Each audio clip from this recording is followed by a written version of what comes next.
Delhi police Punjabi singer Sidhu Moosewala हत्याकांड की पूरी साजिश को बेनकाब करने और वारदात को अंजाम देने वाले शूटरों को पकड़ने में जुटी।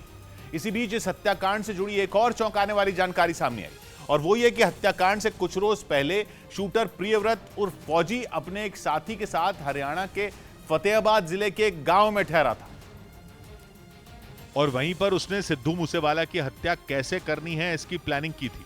असल में मूसेवाला हत्याकांड के शार्प शूटर प्रियव्रत उर्फ फौजी और कशिश दिल्ली पुलिस की गिरफ्त में है और पूछताछ के दौरान दोनों हत्याकांड से जुड़े हैरान करने वाले राज उगल रहे हैं। दिल्ली पुलिस का दावा है कि इसी कड़ी में उन्होंने बताया कि मूसेवाला की हत्या से पहले वो फतेहाबाद के किरमारा इलाके के एक गांव में पहुंचे थे, जहां वो प्रदीप नाम के आदमी की मदद से एक मकान में ठहरे और वहीं पर उन्होंने मूसेवाला को मारने की पूरी साजिश रची थी। इस बीच न्यूज 18 की टीम भी किरमारा इलाके में मौजूद उस घर तक पहुंची जहां वारदात से पहले फौजी अपने साथी के साथ रुका था। जो बंगला आपको दिखाई दे रहा है, ये घर, इसके अंदर यहाँ पर पहुंचे थे। ये बताया जा रहा है कि वारदात के ठीक पहले यहाँ पहुंचे थे। छानबीन करने पर पता चला कि यह मकान रमेश नाम के एक शख्स का है जो कार खरीदने और बेचने का कारोबार करते हैं। उनके दो बेटे नवदीप और मनीष भी इसी कारोबार से जुड़े हैं, जिन्हें दिल्ली पुलिस ने ठीक 5 दिन पहले यानी 19 जून को हिरासत में ले लिया था और अब दोनों से पूछताछ की जा रही है। परिवार वालों का कहना है कि नवदीप और मनीष की दोस्ती फतेहाबाद के रहने वाले प्रदीप से थी और इसी वजह से उसका घर पर अक्सर आना जाना लगा रहता था। घर वालों का कहना है कि मूसेवाला हत्याकांड से कुछ रोज पहले भी प्रदीप 2 लोगों के साथ उनके घर आया था, लेकिन उन्हें इस बात की भनक नहीं थी कि वो दोनों शूटर हैं और मूसेवाला को मारने की फिराक में हैं। अकेली थी घर पर, प्रदीप आया है, उसके साथ में 2 जने और थे जी, उनको मैं जानती हूँ। दिल्ली पुलिस का दावा है कि प्रदीप के साथ कोई और नहीं बल्कि शूटर फौजी और अंकित थे और उनके पास एक बड़ा बैग भी था जिसमें घातक और खतरनाक हथियार भरे हुए थे, जिन्हें उन्होंने मकान के स्टोर रूम में छिपा दिया था। प्रियव्रत फौजी और जो अंकित था, उनके पास हथियारों का एक बैग था। उस बैग को इस स्टोर रूम के अंदर रख दिया। दिल्ली पुलिस की तरफ से यह भी दावा किया गया कि शूटर फौजी के पास वही हथियार थे जो वारदात से कुछ रोज पहले ड्रोन के जरिए पाकिस्तान से भेजे गए थे, जिन्हें बड़ी सावधानी से ड्रोन के जरिए पंजाब के तरन तारण पहुंचाया गया था।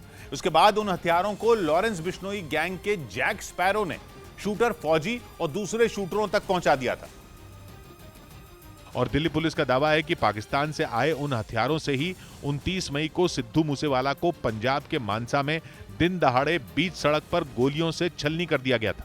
इस बीच न्यूज 18 की टीम ने मकान के मालिक रमेश से बातचीत की, जिसमें उन्होंने बताया कि प्रदीप के साथ जो 2 लोग आए थे उन्हें वो नहीं पहचानते थे। रमेश ने यह भी दावा किया कि उनके बेटे नवदीप और मनीष बेकसूर हैं और उनका सिद्धू मूसेवाला हत्याकांड से कोई लेना देना नहीं है। किसी को नहीं जानता, मैं प्रदीप को जानता हूँ जी, मैं किसी को नहीं जानता जी। वहीं दिल्ली पुलिस के मुताबिक शूटर फौजी और अंकित न सिर्फ इस मकान में रुके थे बल्कि वारदात को अंजाम कैसे देना है इसकी पूरी प्लानिंग भी की थी। सिद्धू मूसेवाला की हत्या से पहले साजिश भी इस घर के एक कमरे में की गई थी। यह भी दावा किया जा रहा है कि मूसेवाला की हत्या के बाद भी फौजी अंकित के साथ इस मकान में आया था, लेकिन थोड़ी ही देर बाद दोनों रात के अंधेरे में वहां से निकल गए थे। लेकिन शूटर फौजी ने हथियारों वाला बैग मकान के स्टोर रूम में ही छोड़ दिया था, जिसकी भनक किसी को नहीं थी। हालांकि बाद में दिल्ली पुलिस ने शूटर फौजी से पूछताछ के बाद मकान से हथियारों के उस बैग को बरामद कर लिया था और दावा किया कि उस बैग से 8 ग्रेनेड लॉन्चर, AK-47 राइफल और 3 पिस्तौल के साथ 36 गोलियां बरामद हुई थी। फिलहाल पुलिस नवदीप और मनीष को हिरासत में लेकर पूछताछ में जुटी है। दोनों की निशानदेही पर पुलिस ने फतेहाबाद से प्रदीप को भी गिरफ्तार कर लिया है। असल में कुछ रोज पहले ही पुलिस को हरियाणा के फतेहाबाद के एक पेट्रोल पंप का CCTV वीडियो हाथ लगा था। उस वीडियो में कार से एक आदमी उतरता दिखा था। पुलिस का दावा है कि कार से उतरने वाला आदमी कोई और नहीं बल्कि शूटर कशिश था, जबकि उसी कार में 2 और शूटरों के साथ आगे वाली सीट पर प्रियव्रत उर्फ फौजी भी बैठा हुआ था। इसी वजह से पुलिस इन दोनों कड़ियों को जोड़कर देख रही है। इस बीच मूसेवाला हत्याकांड में शामिल शूटरों के एक होटल में ठहरने के सबूत भी हाथ लगे। दिल्ली पुलिस का दावा है कि 29 मई को पंजाब के मानसा में मूसेवाला की हत्या करने के बाद 4 शूटर NH9 पर मौजूद सांवरिया होटल में रुके थे और फिर सुबह होने से पहले ही वहां से फरार हो गए थे। दिल्ली पुलिस का दावा है कि पंजाबी सिंगर सिद्धू मूसेवाला को मारने के बाद 6 शूटर 2 अलग-अलग गाड़ियों में मानसा से फरार हुए थे, जिनमें एक गाड़ी में सवार 4 बदमाश नेशनल हाईवे नंबर 9 पर मौजूद इस सांवरिया होटल में देर रात पहुंचे थे।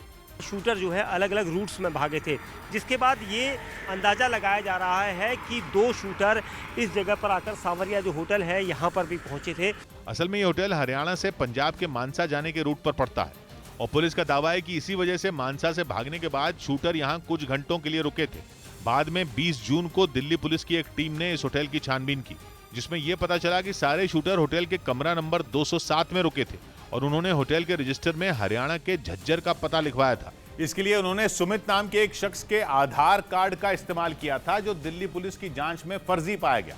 होटल में काम करने वाले लोगों से पूछताछ के बाद दिल्ली पुलिस को यह पता चला कि चारों शूटर पूरी रात वहां रुके थे, लेकिन उन्होंने होटल के रजिस्टर में रुकने का समय सिर्फ 2 घंटे ही लिखा था ताकि पुलिस को गुमराह किया जा सके। होटल के रजिस्टर में शूटरों ने 12:35 पर आने और 2:19 पर जाने का समय लिखा है। इसके बाद दिल्ली पुलिस ने होटल के मालिक पवन से पूछताछ की, लेकिन उसने ये दावा किया कि जिस दिन सारे शूटर होटल में रुके थे उस दिन वो चंडीगढ़ में था और उसका हत्याकांड से कोई लेना देना नहीं। हालांकि दिल्ली पुलिस फतेहाबाद इलाके के 2 लड़कों विक्रम और काला को हिरासत में लेकर पूछताछ कर रही है। आरोप है कि काला नाम का वो लड़का लॉरेंस बिश्नोई के गुर्गों के संपर्क में था और हत्याकांड में शामिल शूटरों की अपने साथी विक्रम के साथ मिलकर मदद कर रहा था। फिलहाल पुलिस हाईवे पर मौजूद दूसरे होटल और वहां लगे सीसीटीवी कैमरों को भी खंगाल रही है ताकि मूसेवाला हत्याकांड में शामिल शूटरों का पता लगाया जा सके। वहीं खबर है कि मूसेवाला हत्याकांड से कुछ महीने पहले ही गैंगस्टर लॉरेंस बिश्नोई ने अपने भाई अनमोल बिश्नोई और भांजे सचिन थापन को फर्जी पासपोर्ट से विदेश भेज दिया था। लॉरेंस को यह डर था कि मूसेवाला हत्याकांड के बाद कहीं अनमोल बिश्नोई पुलिस के हत्थे न चढ़ जाए, क्योंकि हत्याकांड की साजिश रचने में न सिर्फ वो शामिल था बल्कि उसने कई बार सिद्धू मूसेवाला को मारने की प्लानिंग भी की थी। लेकिन मूसेवाला के आसपास सख्त सुरक्षा घेरा होने की वजह से उसका प्लान कई बार फेल हो गया था। दिल्ली पुलिस का दावा है कि अनमोल बिश्नोई अपने भाई लॉरेंस बिश्नोई की तरह डॉन बनने का सपना देखता था।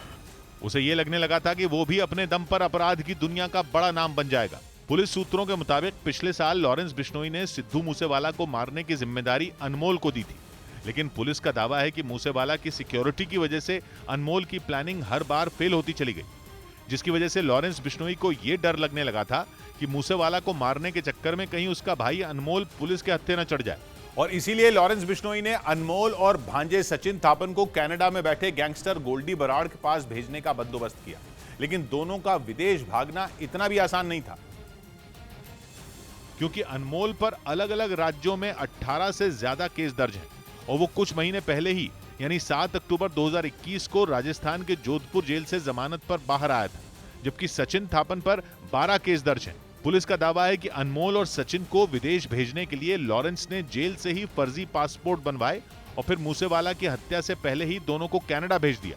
जांच के दौरान दिल्ली पुलिस को यह जानकारी मिली कि फर्जी पासपोर्ट में अनमोल बिश्नोई का नाम भानु प्रताप लिखा गया और उसके लिए फर्जी पता फरीदाबाद के सेक्टर 82 का बनाया गया था। यही नहीं, पासपोर्ट पर माँ बाप के नाम भी बदल दिए गए थे, जबकि फर्जी पासपोर्ट में लॉरेंस के भांजे सचिन थापन का नाम तिलक राज टुटेजा लिखा गया था। मतलब यह कि लॉरेंस सलाखों के पीछे से ही अपने भाई को विदेश भेजने का पूरा इंतजाम कर चुका था। लॉरेंस ये चाहता था कि उसका भाई किसी भी सूरत में भारत छोड़ दे ताकि सिद्धू मूसेवाला को मारने के बाद उसे कोई नुकसान ना हो और वो गोल्डी बराड़ के साथ मिलकर विदेश से ही उसके गैंग को संभाल सके। और हुआ भी कुछ ऐसा ही। गैंगस्टर लॉरेंस बिश्नोई ने तिहाड़ जेल में रहते हुए अपने भाई अनमोल और भांजे सचिन को कनाडा भेज दिया। हालांकि दिल्ली पुलिस अब इस मामले की छानबीन कर रही है, क्योंकि अनमोल और सचिन के फर्जी पासपोर्ट दिल्ली से ही जारी हुए हैं। दिल्ली पुलिस का दावा है कि पिछले साल 29 अगस्त को ही दोनों के फर्जी पासपोर्ट बनकर तैयार हो गए थे, लेकिन कनाडा का वीजा लगने तक दोनों हरियाणा, दिल्ली और पंजाब में छिपे रहे। पुलिस सूत्रों का यही तक कहना है कि इसी दौरान अनमोल बिश्नोई ने लॉरेंस बिश्नोई, गोल्डी बराड़, विक्रम बराड़ और सचिन बिश्नोई के साथ मिलकर मूसेवाला हत्याकांड की साजिश रची थी, लेकिन हत्याकांड से कुछ महीने पहले ही वो कनाडा चला गया था। फिलहाल दिल्ली पुलिस पूरे मामले की तह तक पहुंचने में जुटी है और ये पता लगाने की कोशिश कर रही है कि फर्जी पासपोर्ट बनाने के लिए किन किन लोगों ने गैंगस्टर लॉरेंस बिश्नोई के गुर्गों की मदद की थी।